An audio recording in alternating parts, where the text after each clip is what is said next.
Yo, what's going on, y'all? This is the 17th letter. Q the Prophet representing Brownsville, Brooklyn, New York, and you are watching Acapellic TV.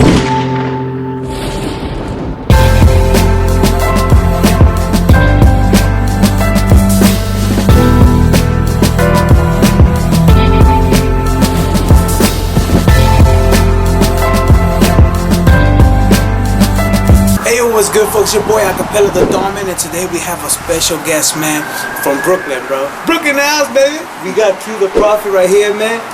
Award-winning artist, Yep. actor, and a minister, right? Yep. Okay, baby. Let's get this started, man.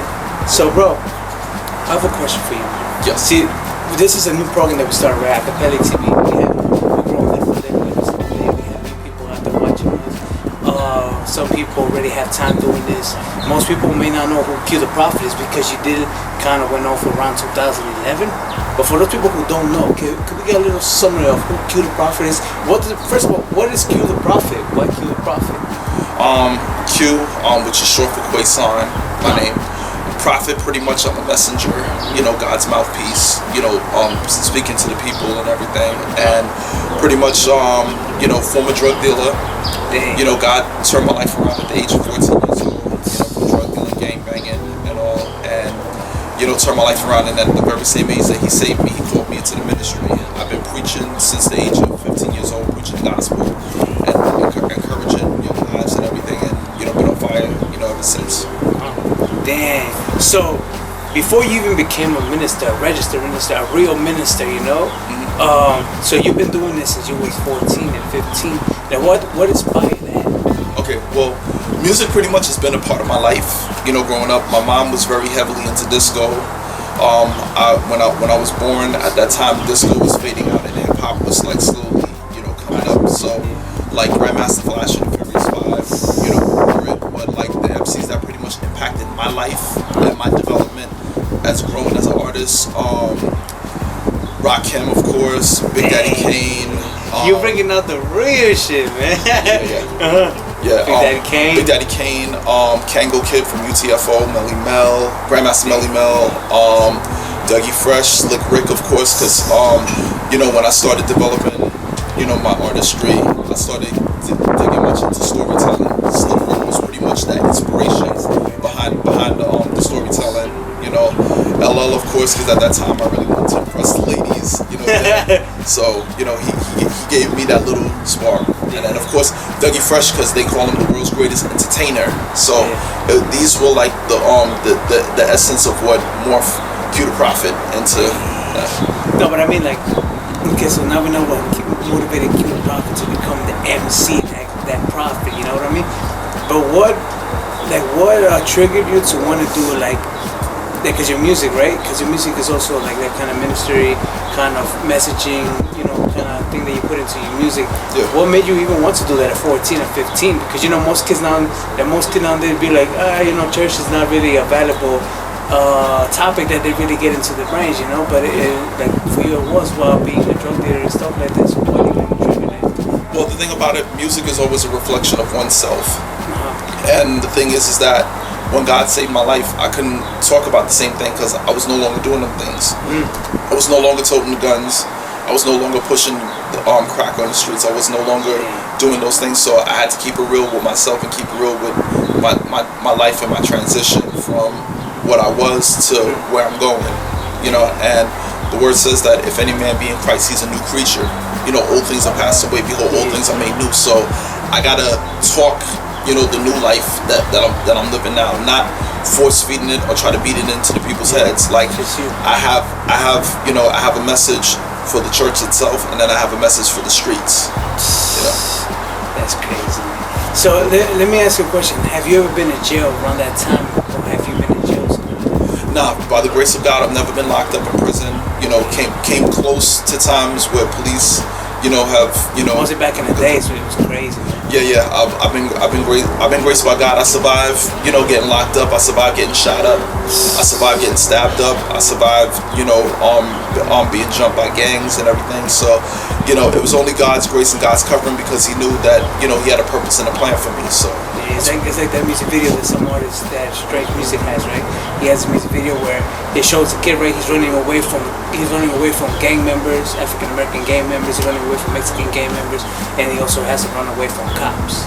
You know, that's kind of the life that I'm guessing was back in the days, because there was that kind of violence in the streets, and then it was the violence from the cops. You know, the aggressiveness against colored people, because you was from that time, right? From the 70s, I'm guessing, from back then, or no, even further.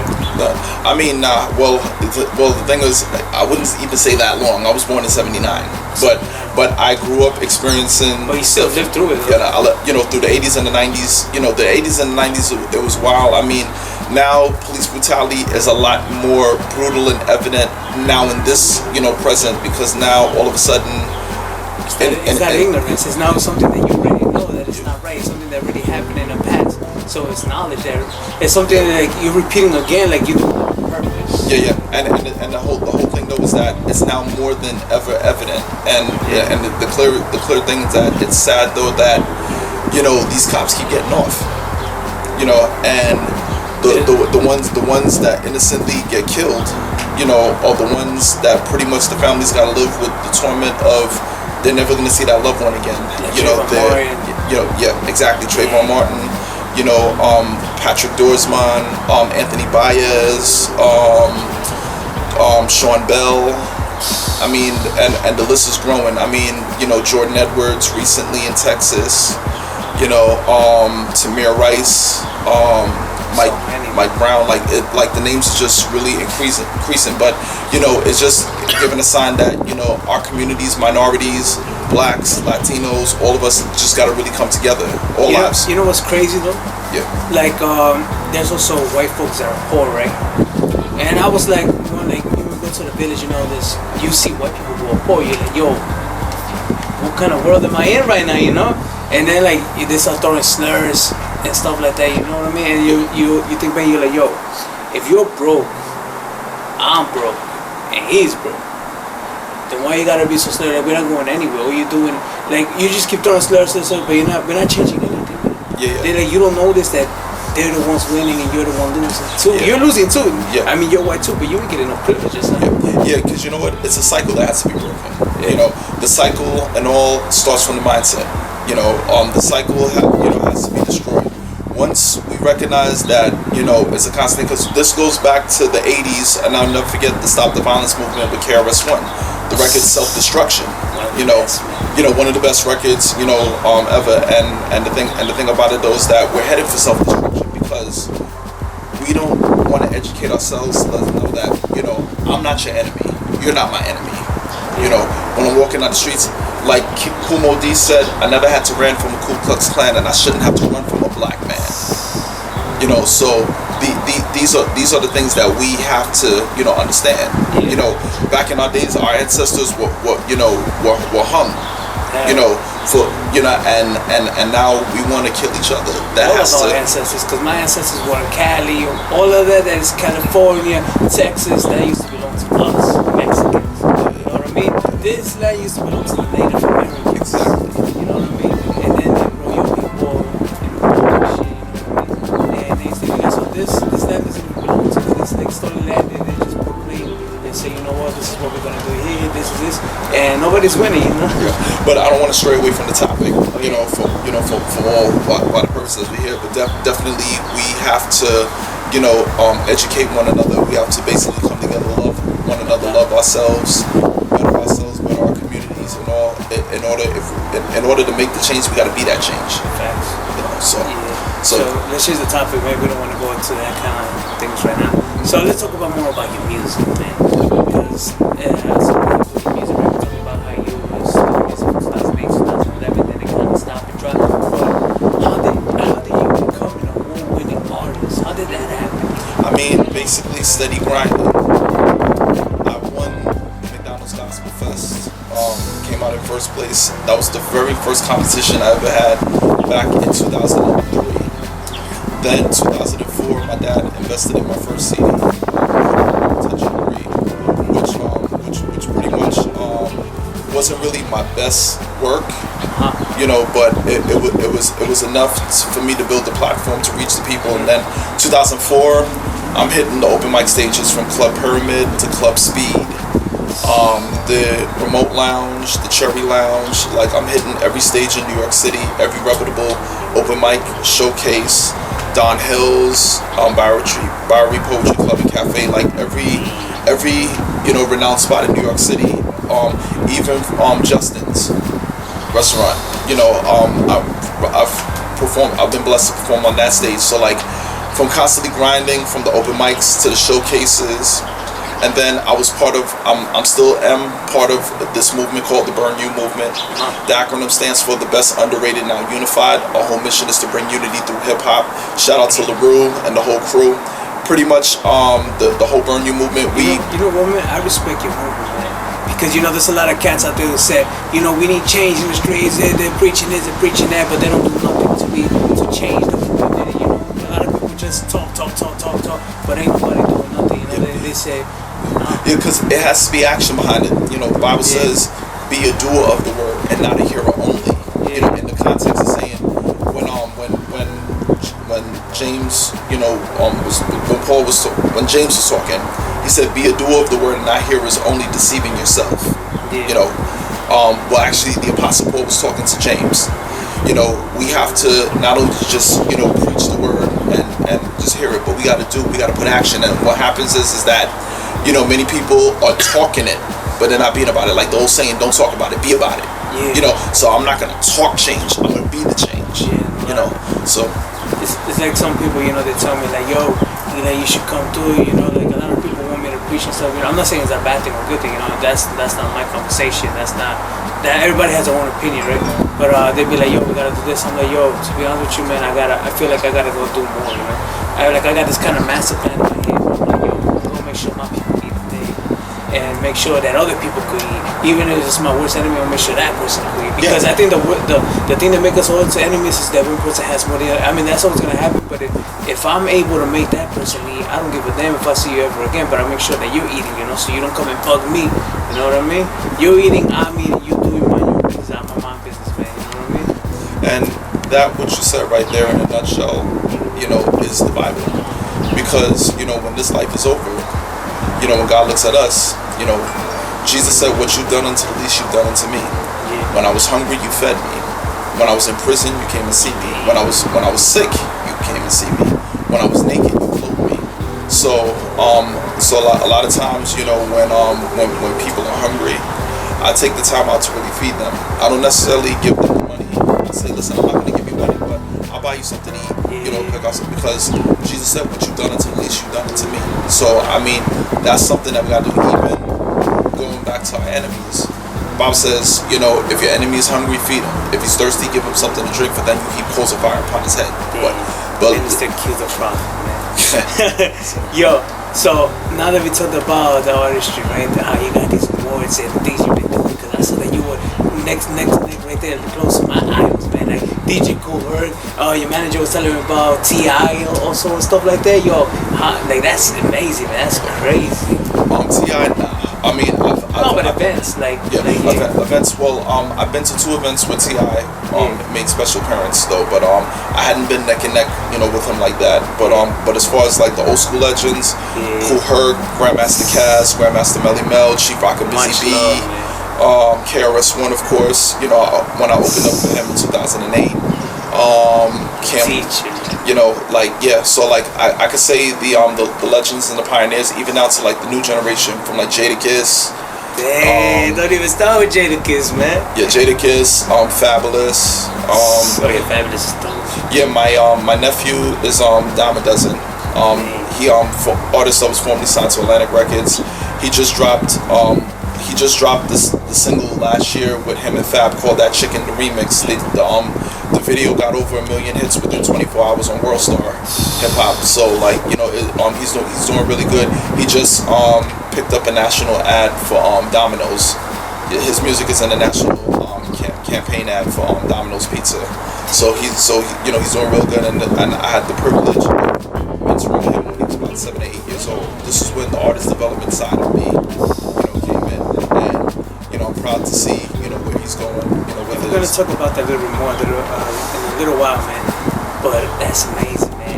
And you've been in the game for a long time, and not to somebody who just been in the game, you know, somebody who seen and done great things. They've been there with the greats, the legendaries, the pioneers of hip hop, man. Like you don't understand when I talk about hip hop, man. Like I love hip hop, man. When we talk about KRS, when we talk about Melly Mel, when we talk about we talk about DJ Kool Herc and all these other artists, you know, because there's so many artists. I got so many things in my head, so I can't really name them right now. Yeah. But there's so much history behind that I'm like, yo, this is like I got history right here with me, man. So if I was to ask him anything, man, he'll be able to tell me, you know. And most people don't really realize, like, they be like, oh, just hip hop. Like how often do you know somebody who has that history? You know, you have to go look into a book and stuff like that to find history. But I got history right here, man. Yo, so let's continue with this interview, man. Because you're an actor, right? Yes. How did that happen? Acting, I mean, I've acted in church, you know, Sister Georgia Ellis Fund from my old church, you know, had a drama guild ministry, so, you know, that's how my acting skills, you know, pretty much, you know, happened. I appeared in 2 music videos where I had to act, that same music video with Dime a Dozen, in the video with Fab, that chick in the remix, I played this dirty undercover cop. You know, and that's pretty much that. My boy, the infamous Amadeus, dropped a mixtape called 2012 the movie. It actually, this is how unique it was. It wasn't just a mixtape with just music. It was a mixtape movie. So pretty much like every song was a music video that was done. So he had a song called "I'm About to Jukes," and I played the dude that got robbed on the train. Yeah. You know, so that's pretty much, you know, the acting things. I've been involved on movie sets, different movies from B movies, and then even onto like A-list movies. I was an extra in the Notorious movie. Yeah. How was that? I mean, it literally the scene that I was in was the concert scene where he got booed, and then he told the DJ to shut off the music, and then they played Who Shot Ya. Yeah. It pretty much seeing Jamal Gravy Willard pull off Biggie, it was like very so surreal. It was like the closest that I've ever got to witnessing B.I.G. and like I've been blessed to meet the people that were connected to B.I.G. like Lil C's, Nino Brown, the whole Junior Mafia, even down to like, you know, the reps from Bad Boy and everything. But you know, being back in that place and that time and everything, and like just that whole vibe, like, you know, he really, you know, pulled that character, you know, off. He really brought Biggie to light. So, yo, that's crazy.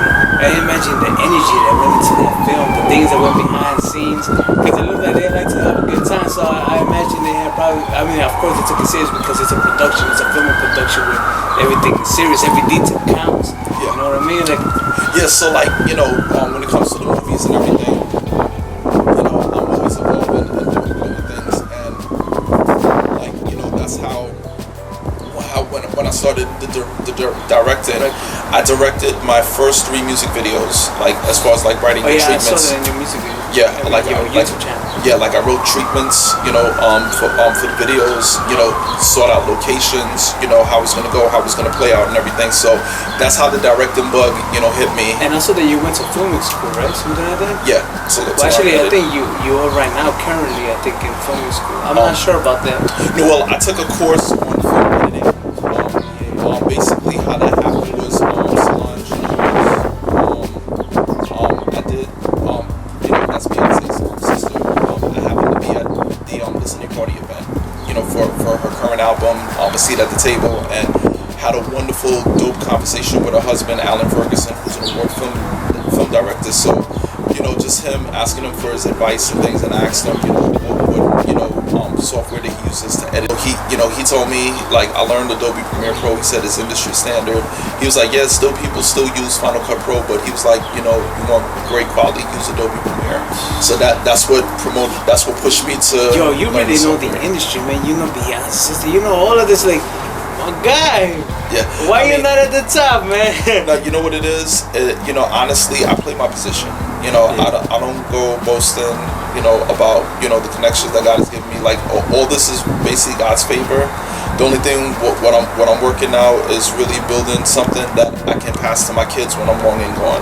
You know, I kind of love that response, you know, because because if I would have said something like that, some other person would might say, you know what, I'm just waiting for my time, boom, boom, boom. They probably make some stuff up, but I like that you're really honest about it, because most others don't understand that all of this takes time. Yes, you may have dope music, yes, you may have this, yes, you may have the connections, but everything takes time, you don't just hit one day like this, and plus, you don't want to be another one-hit wonder, it's a lot of those, you want to be able to, like, I like that, man, because I'm an artist, right, so, like, I love storytelling, man. I love storytelling.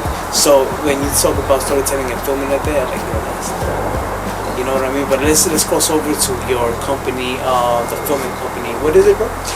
Well, the company in general is Q45P Entertainment, and the subdivisions is Q45P Films, Q45P Music, Q45P Management and Consulting. So, I have 3 artists now that I'm currently managing and, help branding and developing.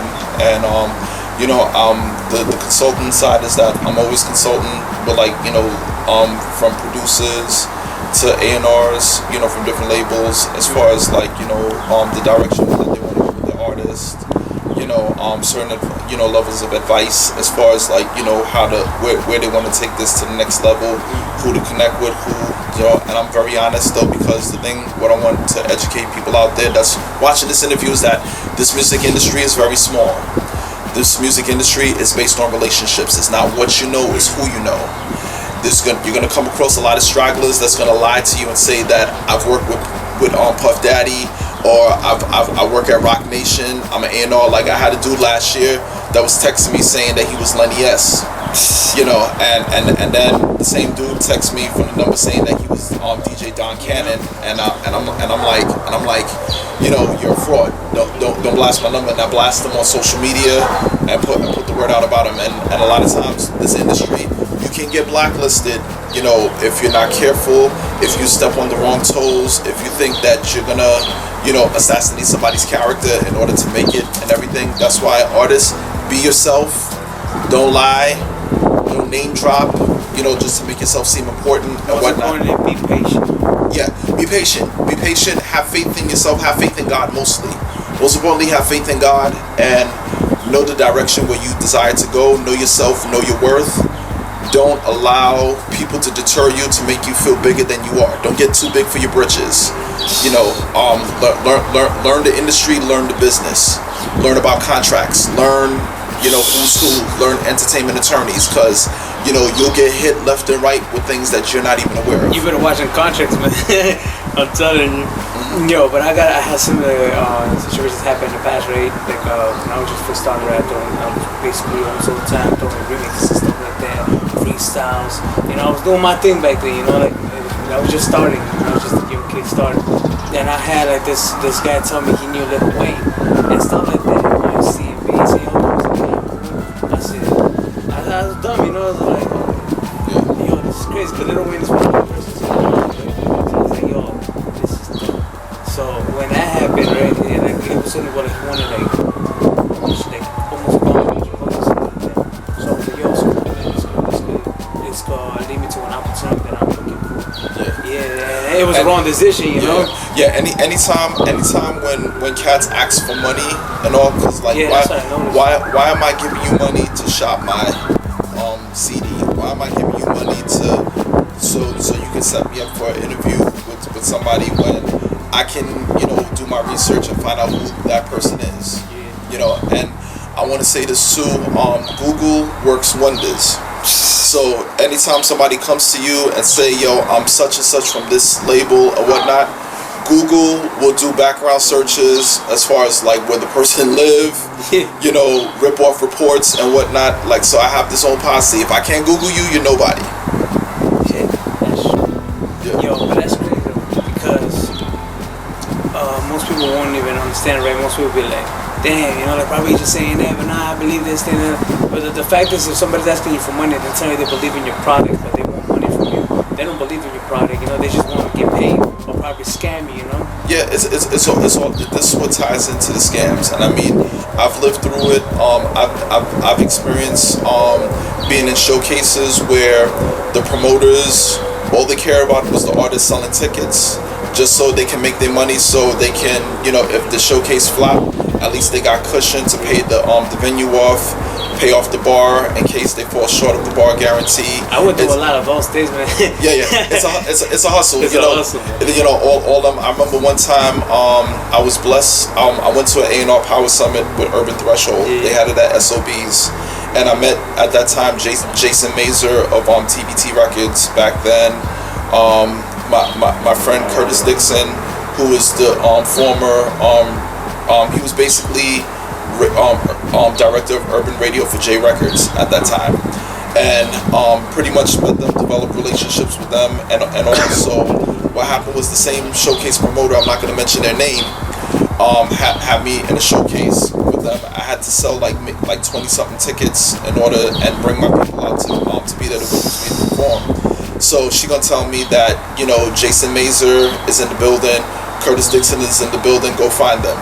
And I looked at her like she was stupid. I was like, first of all, they're not even in the building, you know. So then right then and there, it was like, I'm done, you know, when it comes down to this. And pretty much, you know, I said, you know, I'm not gonna put them on blast, but one thing I'm definitely gonna do is write a song about them or create a show which highlights, you know, this. Yo, that's crazy. So now we talk about the filming, right? But let's get a little bit back into that, because you talked about doing a season, right? Doing A series. Like a series. Yeah. Talk about that. Like, what is it going to be? What can we expected? Okay. Well, right now we're currently in production.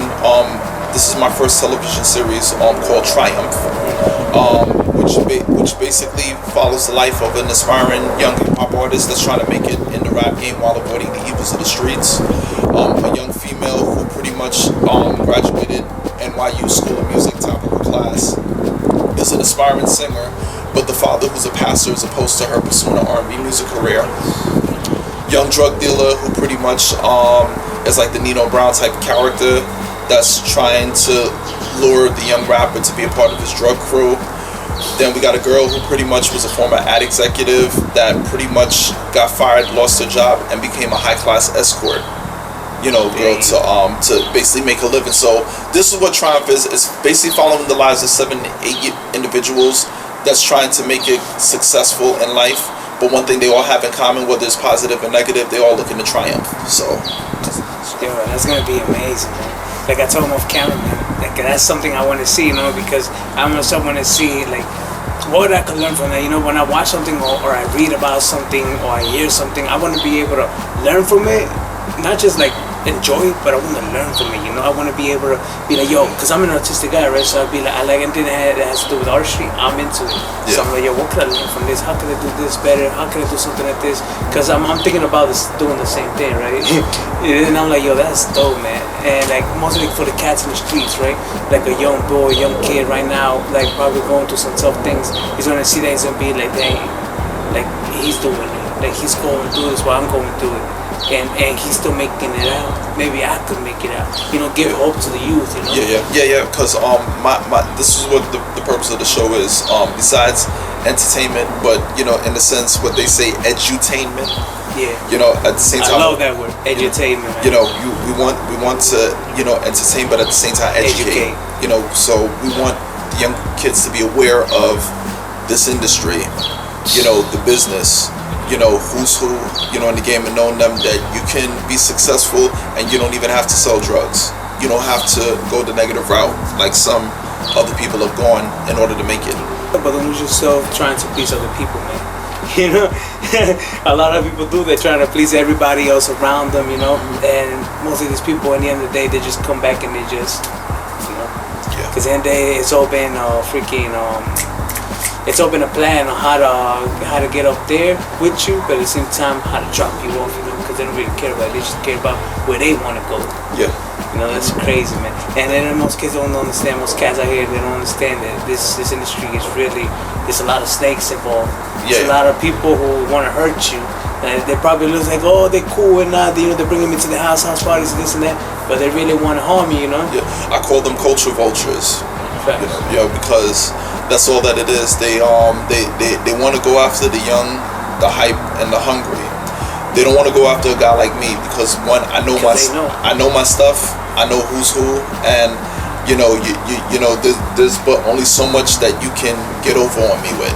But they'll go after the young and the naive because they got talent, they're hungry. All they want to do is just rap and get on stage and whatnot, and then they're milking them dry. I mean, that was me, man. But I learned like every single thing that had happened to me and everything that I'm going through. Like I learned from everything. I'll be like, yo, I'm gonna do this better. I'm not gonna do this anymore. I ain't paying for nothing. I ain't paying for none of this. You know what I mean? I like if I do like an interview like ACapellicTV, I ain't charging anybody money because in the end of the day, there's other ways of making money that you can see around, look around. You just have to find a way around everything. To make sure that you still get paid and be good, and at the same time make sure that you're loving what you're doing. You don't want to be always doing just something just to get paid. You know what I mean? That's dope. But at the same time, when you do something, you want to be able to love whatever it is that you're doing. Like I'm right here right now with Q the Prophet, man, celebrating this history. It's crazy, man. But let's talk about a little bit more about your music. Let's go back to your music. Because you said you're releasing a new EP very soon, right? Yeah, the EP is entitled "The Stone Which the Builders Rejected," all production produced by multi-platinum producer Jimi Kendrix. Yes, Jimi Kendrix himself. Damn. Expect some fire. We in production now with everything. With that, getting ready to shoot the videos for the first 2 singles off the EP in a few weeks or so. And tell me, what could we expect the last time they heard about your music? What's different about now? What's different about 2017? What's different about Q the Prophet in 2017? Well, the Q the Prophet back then, at that time, was a one-man army because I didn't know anything about marketing, but I marketed myself, whether it's Twitter, whether it's Facebook. I was doing it myself. But now, the Q the Prophet of 2017 now has a movement behind him, has people behind him, and pretty much now has a multi-platinum producer that's working and along with him, that's pretty much bringing out something that's really dope and something that's really gonna make an impact. But in all essence of it, God was with me back then. God is with me even now. No, but I'm talking about more like about your music. The music now, pretty much, I've taken a whole new step, artistry wise. Like I'm a traditional hip hop head, so I'm still in my boom bap, but I adapted to the sound of today, without sounding the same with what everybody else is doing. And I love that, man, because most cats, they stay locked in that box from back then. I'm not saying it's a bad thing, because I love those, man. I love that old boom bap. But nowadays, you can't always be doing the same thing over and over and over and over again. You have to come back and do something new. Mostly if you've been gone for a long time, now you're coming back with a new EP. Now we want to hear something new, something fresh. Well, Q the Prophet was gone doing, being a minister. We want to hear that new sound. What else could he give us? Because I myself, I love hip hop. I love music. I like to hear new stuff, something new, something that I haven't heard from another artist before. And if I hear something like that, I'd be like, damn. So what could we expect? Could we expect storytelling? Could we expect songs from clubs? What could we expect? But I doubt it because, of course, you're a minister. No, don't get me wrong. My first album, Soul Hustler's Diary, I've had club bangers, I've had hood bangers, I had stuff for the church, I had stuff for backpackers. The album pretty much was a variety that basically hit, every level. I even had a love song called Soulmate, that pretty much for the lovers and those that desire to get married and everything. I'm a person where I'm not locked into a box of everything. If I want to make a love song, I'll make a love song. If I want to talk about a hood story, I'll rap something hood. If I want to be lyrical or whatnot, I'll be lyrical. If I want to be commercial, I can be commercial. Damn. So it's like Q the Prophet is an artist that it's not just coming back and just making more music that you already heard, or probably something that you could predict. No, he's bringing something new, he's bringing something fresh, something that you haven't heard before. And can you talk about the name? Why that particular name for the EP? The Stone Which the Builders Rejected. Basically, it was a parable where Jesus was talking about the vineyard owner and how the vineyard owner had let his vineyard out to his servants, and every time he sent the servant, the ones who were in charge beat and killed servants, and then all that he said, that they'll receive my son, but then they wind up killing the son. And really, what really the revelation behind the parable was, the vineyard pretty much is the world. The vineyard owner is God. The servants are the preachers and the pastors and everybody going forth. But the ones that persecuted and killed, the servants, were the ones who pretty much are out in the world that thinks that they control and own the world. So Jesus, said the stone which the builders rejected has become the chief cornerstone, meaning himself. So the chief cornerstone, pretty much that, he doesn't fit into tradition, he doesn't fit into custom, he doesn't fit into the norms of what's going on today. And like pretty much, everything reflects God in Christ. And I do nothing to take away from the glory. I'm more of a person where I want Christ magnified, and Q can take a back seat as long as Christ is being magnified. But pretty much in this essence of this title, The Stone Which the Builders Rejected, is basically, my place in hip-hop where I stand out.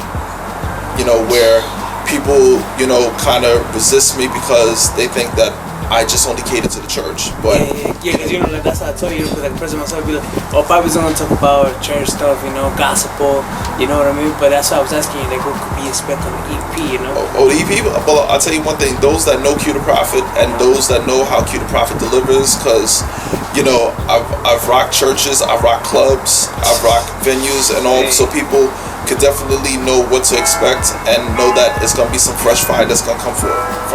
Damn, man. Yeah, that's amazing, man. That's a beautiful thing, man. We're gonna come back to the game, to the culture. Well, you never left, you just took a little bit of pause to find out who really Q the Prophet was and really get your mind right, because I'm guessing back then, you're going through some stuff like you said, people doing this, people doing that, backstabbing, you know what I mean? And also your mind was kind of like somewhere else, where probably taking wrong decisions that you're not supposed to take. But like you said, everything is God's plan. I'm not really a religious guy, but I do know that everything that happens to one is God's plan. Sometimes the devil may put some obstacles in front of you, trying to stop you.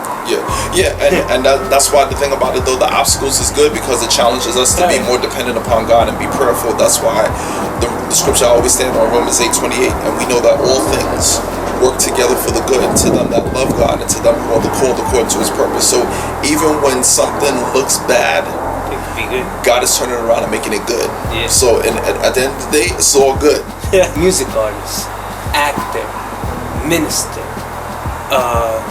director, film exec, management, like, damn, Q the Prophet, man. And we hope to be there, man, at the release party, the listening session for your new EP, man. We definitely gonna be there. If you invite us. No, you got it. It's not a matter of if, you guys are invited. Oh, we definitely there, But I wish to see you again on ACapellicTV real soon when you have something to provide us with that you feel like is valuable, like this project, or once you drop the EP, But we're definitely gonna be at the release, the listening session. We're gonna be doing that, man. Providing y'all with some press, providing y'all with like the best that y'all gonna see. It's gonna be amazing, man. We did something recently. There's gonna be something crazy, man. It's gonna be unknown, it's unseen, unheard of. It's gonna be crazy. It's gonna be amazing. But let's get back to this, man. So where do people find you, man? Where do you find Q the Prophet? Where do you find you on Twitter, Facebook, Instagram, and YouTube? Because YouTube, I try to find you on YouTube, but it's kind of crazy because it's Q the Prophet and it's your filming, and then it's different kind of YouTube. Yeah, well, definitely Twitter and Instagram at QTHEPROPHET. Follow me on there. If you tweet me, I'll retweet, I'll like it, I'll try to respond back to supporters and everything as much as I can. Life tends to be real busy and whatnot, but definitely artists that's looking for advice as far as advancing their music career, they can hit me directly. Females, if you're looking to have a good time, stay out of my DM. I'm not gonna answer you. Oh man. And how about YouTube? Where could I find you? Because I can tell you that was a little bit complicated finding you on YouTube. Yeah, YouTube. If they type in Q the Prophet, all the videos will pop up in the search engine. That's all. So I'll see you very soon, bro. Take care. Have a blessed night and take care of your family, brother. Thank you, brother. Likewise. Thank you. Until Shout next time. shout out to ACapellicTV. This is your boy Q the Prophet, Brownsville, Brooklyn, New York, representing that Burn You movement, the best underrated, now unified. Our whole mission is to bring unity through hip hop. Also representing the BFT family. We ain't the mafia, we the ministry. Shout out to Bishop Greg Foster, First Lady Stephanie Foster, the whole team, everybody. Yep.